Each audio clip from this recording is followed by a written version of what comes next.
Khan news agency சில கருத்து கணிப்புகளை நடத்தி இருக்கிறார்கள். அந்த கருத்து கணிப்பிலே கலந்து கொண்டவர்கள் 72% பேர் காசா பற்றிய டொனால்ட் ட்ரம்பினுடைய கருத்துக்களை ஆதரிப்பதாக சொல்லி இருக்கிறார்கள். ஐநாவினுடைய மனித உரிமைகள் கவுன்சிலில் இருந்து நாங்கள் வெளியேறுகிறோம் என்பதுதான் அந்த கையெழுத்து. உலகத்துக்கே நாங்கள் தான் மனித உரிமையை படித்து கொடுக்கிறோம், மனித உரிமைன்னா நீங்கள் எங்கள்கிட்ட தான் படிச்சுக்கிறணும் என்றெல்லாம் பீற்றிக் கொள்ளக்கூடியவர்கள் ஐநா மனித உரிமை பேரவையிலிருந்து வெளியேறுவதாக அறிவித்துவிட்டு தான் இஸ்ரேலோடு பேச்சுவார்த்தை நடத்தினார்கள். ஐநா சபையும் முன்மொழிந்திருப்பது மட்டுமல்லாமல் பாத்தீங்களா, பலஸ்டைன் மக்கள் அவங்களை ஏற்றுக்கிற மறுத்துட்டாங்க என்று நாம் புரியக்கூடாது.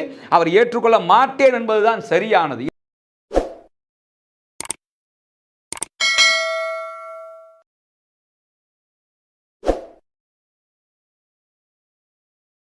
அஸ்ஸலாமு அலைக்கும் வரஹ்மத்துல்லாஹி வபரகாத்துஹு. அன்பிற்கினிய சகோதர சகோதரிகளே, நம் அனைவர் மீதும் ஏக இறைவனுடைய அமைதியும் கருணையும் உண்டாகட்டுமாக என்கிற உயரிய பிரார்த்தனைகளோடு இன்றைய தினம் சீஸ்ஃபயர் ஏற்பட்டு 19வது நாளாக காசாவில் என்ன நடக்கிறது என்கிற செய்திகளைத்தான் நாம் பார்க்க இருக்கிறோம். நமக்கெல்லாம் தெரியும், கடந்த 2 நாட்களாகவே சர்வதேச அளவில் பேசப்படக்கூடிய ஒரு முக்கியமான டாபிக்காக மாறி இருப்பது டொனால்ட் ட்ரம்ப் அமெரிக்க ஜனாதிபதியினுடைய காசாவை கைப்பற்றுவோம் என்கிற அறிவிப்பு தான். இந்த அறிவிப்பு தொடர்பாக பல நாடுகளும் தங்களுடைய கண்டனங்களையும் கவலைகளையும் வெளியிட்டு வருகிறது. அமெரிக்காவினுடைய செயல்பாடுகளை இஸ்ரேல் பாராட்டி கொண்டிருக்கிறது. இந்த நிலையில் இன்றைக்கு என்னவெல்லாம் நடந்திருக்கிறது என்கிற செய்திகள் மிக முக்கியமானதாக இருக்கிறது. எனக்கு பின்னால் இருக்கக்கூடிய இந்த புகைப்படத்தை போன்று இன்றைக்கு நிறைய செய்திகள் காசாவையொட்டி வெளியாகி இருக்கிறது. இங்கே நீங்கள் பார்க்கலாம், காசாவிலே கடுமையான குளிர் புயல் காற்று வீசிக்கொண்டிருக்கிறது.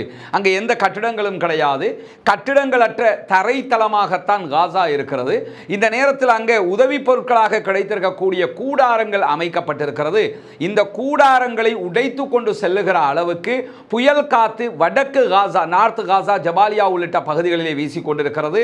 அங்கு வீசக்கூடிய காற்றினால் இன்றைக்கு ஒரு கூடாரத்தின் மீது விழுந்த கட்டிடத்தினுடைய பகுதிகளால் ஒரு சகோதரர் கொல்லப்பட்டிருக்கிறார் என்கிற செய்திகள் இன்றைக்கு வெளியாகி இருக்கிறது. நிறைய கூடாரங்களை காற்று அழித்து விட்டது. புயல் காற்றாக இருக்கிறது, கடும் குளிர் காற்றாகவும் இருக்கிறது. அரபு நாட்டில் வரக்கூடிய சூடு வந்தாலும் மிக கடுமையானதாக இருக்கும். குளிர் ஏற்பட்டாலும் வலியை உண்டாக்குகிற அளவுக்கு கடுமையான குளிராக இருக்கும் என்பது அரபு நாடுகளில் வாழக்கூடிய, வியாபாரம் செய்யக்கூடிய, தொழில் நிமித்தமாக வேலை பார்க்கக்கூடிய அத்தனை பேருக்கும் தெரியும். அப்படியான ஒரு கடுமையான குளிர் காற்றுக்குரிய நாட்களாக இந்த நாட்கள் மாறி இருக்கிற போது காசாவினுடைய சகோதரர்கள் அடுத்த சோதனையாக அதை சந்தித்துக் கொண்டிருக்கிறார்கள். அல்லாஹ்விடத்திலே அவர்களுக்காக பிரார்த்தனை செய்ய மறந்து விடாதீர்கள். வல்ல ரஹ்மான் தான் அவர்களை பாதுகாக்க வேண்டும் என்கிற பிரார்த்தனைகளோடு இன்றைக்கு வெளியாகி இருக்கக்கூடிய பல முக்கியமான செய்திகளில் ஐநாவினுடைய பொதுச் செயலாளர் ஆண்டோனியோ குட்ரஸ் அவர்கள் சொல்லியிருக்கக்கூடிய ஒரு முக்கியமான செய்தி வெளியாகி இருக்கிறது. காசா மீதான பிரச்சினை விவகாரத்தில் தீர்வைத்தான் நாம் தேடிக்கொண்டிருக்க வேண்டுமே தவிர பிரச்சினையை மீண்டும் மோசமாக்க கூடாது என்கிறார் குட்ரஸ். அது மட்டுமல்லாமல் அவர் தொடர்ந்து பேசும்போது சர்வதேச சட்டத்தினுடைய அடித்தளத்தை நாம் பாதுகாக்க வேண்டும், இன சுத்திகரிப்பு முற்றுமுழுதாக தவிர்க்கப்பட வேண்டும் என்கிற வார்த்தைகளை பயன்படுத்தி இருக்கிறார். இந்த அவருடைய பேச்சில் எங்கேயுமே டொனால்ட் ட்ரம்பையோ அமெரிக்காவையோ அவர் வெளிப்படையாக குறிப்பிடவில்லை. ஆனால் ட்ரம்பினுடைய நேற்றைய பேச்சுக்குரிய பதிலடியாகத்தான் இன்றைக்கு ஐநாவினுடைய பொதுச் செயலாளர் இந்த கருத்தை வலியுறுத்தி இருக்கக்கூடிய நேரத்தில் பாலஸ்தீன மக்கள் வலுக்கட்டாயமாக காசாவை விட்டு வேறொரு பிரதேசத்திற்கு, வேறொரு நாட்டுக்கு வெளியேற்றப்படுவது என்பது ஒருபோதும் ஏற்றுக்கொள்ள முடியாத ஒன்று என்று சொல்லி இன்றைக்கு ஐநாவினுடைய பாதுகாப்பு கவுன்சிலும் அறிவித்திருப்பது மட்டுமல்லாமல் ஒரு சமூகத்திற்கான சுய நிர்ணய உரிமை, அந்த சமூகத்தினால் வேறு யாருக்கும் பாதிப்பு ஏற்படாமல், வேறு யாரினாலும் அந்த சமூகத்திற்கு பாதிப்பு ஏற்படாத பிராந்திய ஒருமைப்பாடு, அதிகார வரம்பு என்பதுதான் ஐநாவினுடைய அடிப்படை தத்துவங்களாக இருக்கிறது. எனவேதான் இந்த தத்துவங்கள் அடிப்படையில் எக்காரணம் கொண்டும் காசா மக்கள் வெளியேற்றப்படக்கூடாது என்கிற கருத்தை இன்றைக்கு ஐநா சபையும் முன்மொழிந்திருப்பது மட்டுமல்லாமல் ஐநாவுக்கான பாலஸ்தீனத்தினுடைய தூதுவர் இன்றைக்கு ஐநாவுக்கு வெளியில ஊடகங்களோடு பேசும்போது ஒரு அருமையான அழகான ஒரு வார்த்தையை பிரயோகித்திருந்தார். அது என்ன வார்த்தை என்று சொன்னால், பாலஸ்தீன மண்ணையும் பாலஸ்தீனத்தையும் நேசிப்பது என்பது எங்களுடைய டிஎன்ஏவில் கலந்திருக்கிறது. எனவே எங்களையும் பாலஸ்தீனத்தையும் நீங்கள் பிரிக்க முடியாது. பாலஸ்தீனத்தை விட்டு ஜோர்தானுக்கு செல்லுங்கள், பாலஸ்தீனத்தை விட்டு எகிப்துக்கு செல்லுங்கள், அல்லது வேறு ஒரு நாட்டுக்கு செல்லுங்கள். உங்களுக்கு சொர்க்கத்தை தருகிறோம், உங்களுக்கு வாழ்வாதாரம் தருகிறோம், உங்களுக்கு கட்டிடங்களை தருகிறோம், உங்களுக்கு வசதி வாய்ப்புகளை தருகிறோம் என்கிற பாசாங்கு ஆசை வார்த்தைகளுக்கெல்லாம் நாங்கள் கட்டுப்பட போவதில்லை. அந்த எதுவுமே எங்களுக்கு தேவையில்லை, எங்கள் மண் தான் எங்களுக்கு வேண்டும் என்கிற கருத்தை இன்றைக்கு அவரும் வழிமொழிந்திருக்கிறார். ஒரு மனிதனுடைய வாழ்க்கையில் அவனுடைய சொத்தாக, அவனுடைய அடிப்படை உரிமையாக அவன் கருதுவதே எதன்னா, தன்னுடைய பூமி, தன்னுடைய நாடு, தன்னுடைய இடம், தன்னுடைய பகுதி என்பதுதான். அதையே விட்டுட்டு போங்க, உங்களுக்கு சொர்க்கத்தையே தர்றோம்னு சொன்னாலும் யாராவது அதை நேசிப்பாங்களான்னா கண்டிப்பாக நேசிக்க மாட்டார்கள் என்கிற அடிப்படையில் தான் காசாவினுடைய மக்களும் இது எங்களுடைய டிஎன்ஏவுல கலந்திருக்கிறது என்கிற கருத்தை இன்றைக்கு சொல்லி இருப்பதை நம்ம பார்க்க முடியும். அதே நேரம் ஐநாவுக்கான இஸ்ரேலுடைய தூதுவர் இன்றைக்கு ஒரு முக்கியமான கருத்தை பதிவு செய்திருக்கிறார். அது என்ன கருத்து என்று சொன்னால், அமெரிக்காவோடு ஐநா விவகாரத்தில் நாங்கள் நிற்கிறோம் என்கிற செய்தியை சொல்லி பாதுகாப்பு கவுன்சிலில் இருந்து நாங்களும் வெளியேறுகிறோம் என்கிற அறிவிப்பை அவர்கள் விடுத்திருக்கிறார்கள். அதுக்காக அவர் என்ன சொல்றாருன்னா, பாதுகாப்பு கவுன்சிலுங்கிறது தார்மீக தோல்வி அடைந்து விட்டது. அமெரிக்காவினுடைய ஜனாதிபதி நேற்றைய தினம் இஸ்ரேலிய பிரதமர் பெஞ்சமின் நெத்தன்யாகுவை சந்திப்பதற்கு முன்பதாக ஒரு முக்கியமான ஆவணத்தில் கையெழுத்து போட்டாரு. அந்த ஆவணம் என்னன்னு சொன்னா, ஐநாவினுடைய மனித உரிமைகள் கவுன்சிலில் இருந்து நாங்கள் வெளியேறுகிறோம் என்பதுதான் அந்த கையெழுத்து. உலகத்துக்கே நாங்கள் தான் மனித உரிமையை படிச்சு கொடுக்கிறோம், மனித உரிமைன்னா நீங்க எங்கள்கிட்ட தான் படிச்சுக்கிறணும் என்றெல்லாம் பீற்றிக் கொள்ளக்கூடியவர்கள் ஐநா மனித உரிமை பேரவையிலிருந்து வெளியேறுவதாக அறிவித்துவிட்டு தான் இஸ்ரேலோடு பேச்சுவார்த்தை நடத்தினார்கள். இஸ்ரேலுடைய பேச்சுவார்த்தைகளுக்கு பிறகு இஸ்ரேலும் ஐநா மனித உரிமைகள் கழகத்திலிருந்து வெளியேறுவதாக அறிவித்திருக்கிறது. இது என்னன்னு சொன்னா, ஐநா மனித உரிமைகள் கழகத்துக்குள்ள இருந்தா பாலஸ்தீன் விவகாரத்தில் நினைச்சதை செய்ய முடியாது.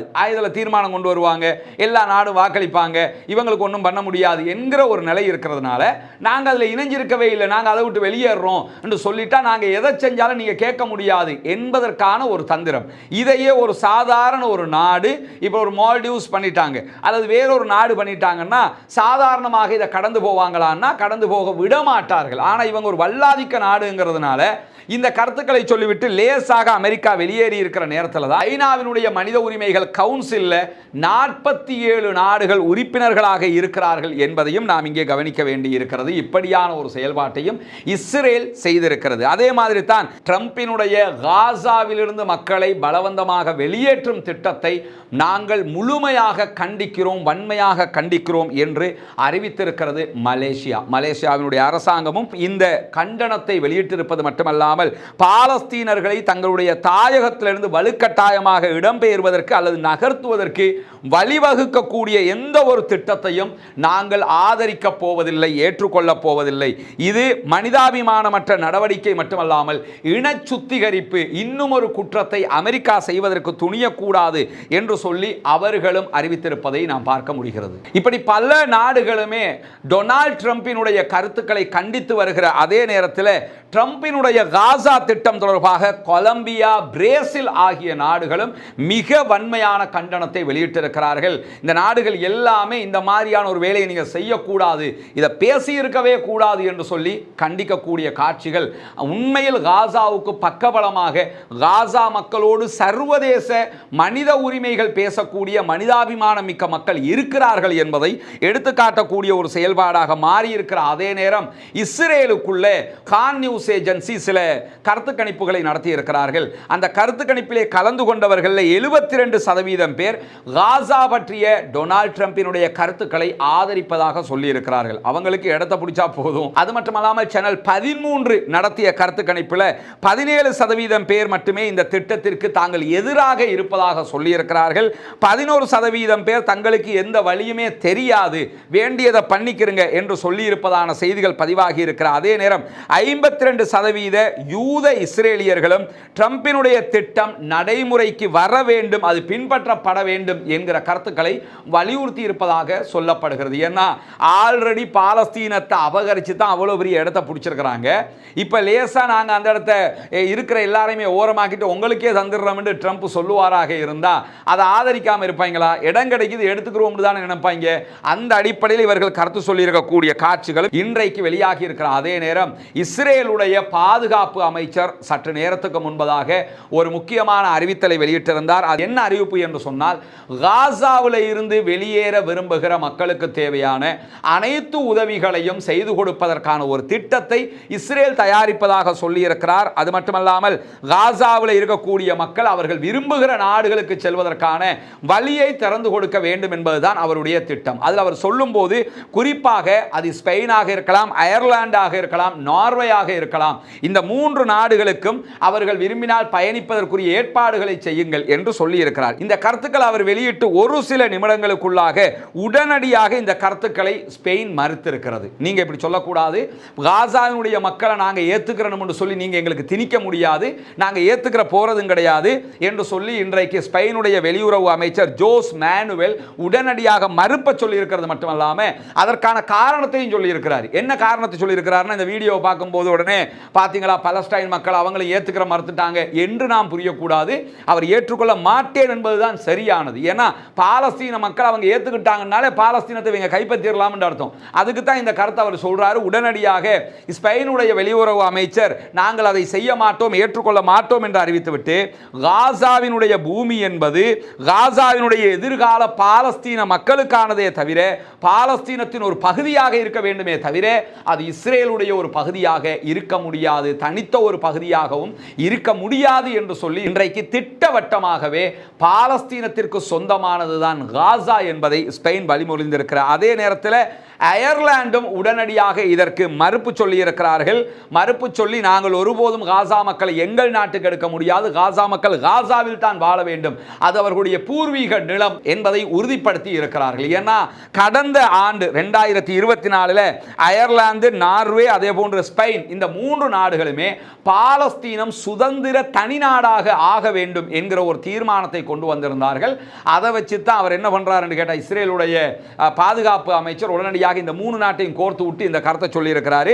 அதற்கு அந்தந்த நாடுகள் பதில் சொல்லி இருக்கிறார். அதே நேரம் சீனாவினுடைய வெளியுறவு அமைச்சக பேச்சாளரும் இன்றைக்கு சீனா சார்பாக இந்த டொனால்ட் ட்ரம்பினுடைய கருத்தை கடுமையாக கண்டித்திருக்கிறார்கள். அதில் அவங்க என்ன சொல்றாங்கன்னா, காசா என்பது பலஸ்டைன் மக்களுடைய காசா, அந்த காசாவை வேறு யாரும் அபகரிக்க முடியாது என்று சொல்லி பாலஸ்தீன மக்களுடைய நியாயமான தேசிய உரிமைகளை நாங்கள் பாதுகாப்பதற்கு கடமைப்பட்டிருக்கிறோம், அதற்காக பலஸ்டைன் மக்களோடு நாங்கள் நிற்போம் என்று சொல்லி அவர் அறிவித்திருப்பது மட்டுமல்லாமல் காசா பாலஸ்தீன மக்களுடைய காசா, காசா என்பது பலஸ்டைன் என்கிற பரந்த பூமியினுடைய ஒரு பகுதி, அது அரசியல் பேரம் பேசக்கூடிய ஒரு மெமரி சிப் கிடையாது, அது ஒரு மெமரி சிப்பாக நீங்க பார்க்க கூடாது, அதை பாலஸ்தீன பெருபூமியின் பகுதியாக பார்க்க வேண்டும் என்று சொல்லிவிட்டு இந்த காட்டு சட்டத்தை ஓரங்கட்டுங்கள் என்று சொல்லி கடுமையான ஒரு எச்சரிக்கையையும் இன்றைக்கு சீனா விடுத்திருப்பது மட்டுமல்லாமல் நாங்கள் எப்போதும் காசாவோடு தான் நிற்போமே தவிர காசாவுக்கு எதிராக நிற்கப் போவதில்லை, ட்ரம்பினுடைய இந்த கருத்துக்களை நாங்கள் ஏற்றுக்கொள்ள முடியவே முடியாது என்று சொல்லி இன்றைக்கு சீனாவும் தன்னுடைய கருத்துக்களை வெளியிட்டிருப்பதை பார்க்க முடியும். இவைகள் தான் இன்றைக்கு காசா தொடர்பாக வெளியாகி இருக்கக்கூடிய பல முக்கியமான செய்திகள். சீஸ்ஃபயர் ஏற்பட்டு 19 நாட்களுக்குள்ளாக சுமார் 10,000 உதவி ட்ரக்குகள் காசாவுக்குள் நுழைந்திருக்கிற செய்திகள் வெளியாகி இருக்கிறது. இன்றைக்கு வெஸ்ட் பேங்க் பகுதிகளில் 24 பேர் கைது செய்யப்பட்டிருக்கிறார்கள் அநியாயமாக என்கிற செய்திகளும் இன்றைக்கு பதிவு செய்யப்பட்டிருக்கிறது. காசா மக்களுக்காக பிரார்த்தனை செய்ய மறந்து விடார்கள். அதே நேரத்தில் நமக்கு தெரியும் காசாவினுடைய யுத்தம் நின்றாலும் வெஸ்ட் பேங்க் பகுதிகளில் தொடர்ந்து இஸ்ரேலிய ஆக்கிரமிப்பு ராணுவம் தாக்குதல்களை நடத்தி வருகிறது. எனவே குனூத்து நாசிலாவை ஓத மறந்து விடாதீர்கள். பாலஸ்தீன மக்களை அல்லாஹ் பாதுகாக்க வேண்டும். இப்படி அநியாயம் செய்யக்கூடியவர்களுக்கு அல்லாஹு தாலா தான் தண்டனைகளை கொடுக்க வேண்டும் என்கிற கோரிக்கையை குனூத்து நாசிலாவினூடாக அந்த மக்களுக்காக முன்வைக்க மறந்து விடாதீர்கள். பாலஸ்தீனம் வெற்றி பெறட்டும், பாலஸ்தீனம் சுதந்திரம் அடைய வேண்டும், பாலஸ்தீன மக்களும் நம்மை போன்ற நிம்மதியானவர்களாக மாற வேண்டும் என்கிற உயரிய பிரார்த்தனைகளோடு முடித்துக் கொள்கிறேன். வாஹிர் தஅவானா அல்ஹம்துலில்லாஹி ரப்பில் ஆலமீன்.